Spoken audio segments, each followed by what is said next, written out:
Today April 8 இன்னைக்கு வந்து ரோமானிய தினம், சர்வதேச ரோமானிய தினம் செலிப்ரேட் பண்ணுறாங்க. இது வந்து ரோமன் கல்ச்சரை செலிப்ரேட் பண்ணுற விதமாக அவங்களோட ரைட்ஸ் சேலஞ்ச் அண்ட் அவேர்னஸை செலிப்ரேட் பண்ணுறாங்க. இது வந்து 1990ஸ்லேருந்து ஸ்டார்ட் பண்ணாங்க.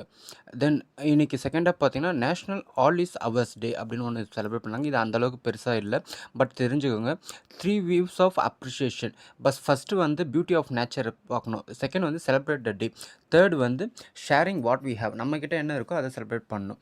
தென் தேர்டாக பார்த்தீங்கன்னா இன்றைக்கி வந்து கௌதம புத்தரோட பர்த்டே. நான் ரிலீஜியஸ் ரிலேட்டடாக போக விரும்பல, இருந்தாலும் தெரிஞ்சுக்கோங்க. தென் டுடே பார்ன் செலிப்ரிட்டிஸ் யாரும் இல்லை. டைடு செலிப்ரிட்டிஸ் பார்த்தீங்கன்னா மங்கள் பண்டே. இவர் வந்து 19 ஜூலை 1827 பார்ன் நாக்வாவில், 8th ஏப்ரல் 1857 பராக்பூரில் இறந்துறாரு. இவர் இந்தியன் சோல்ஜர். அந்த பெங்கால் ஆர்மியில் வந்து இருக்கார். இவர் வந்து இந்தியன் ரெபிலியன் ஆக்ட் 1857 கலந்துக்கிறாரு. அது ஒரு ரிமார்க்கபிளாக இருக்குது. இவரோட ஃபோட்டோஸ் வந்து ஸ்டாம்ப்லாம் இருக்குது. தென் செகண்ட் டைடு பர்சனாலிட்டி பார்த்தீங்கன்னா பங்கிம் சந்திர சட்டர்ஜி. இவர் வந்து 26th ஜூன் 1838 பார்ன்.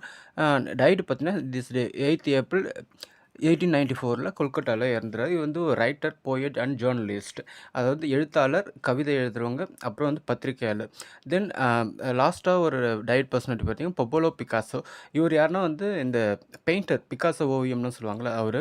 இவர் வந்து 25th அக்டோபர் 1881 பார்ன், ஸ்பெயினில். இறந்தது பார்த்தீங்கன்னா 8th April 1993 France. Okay, have a great day. Be positive, all is well. Every day is a special day.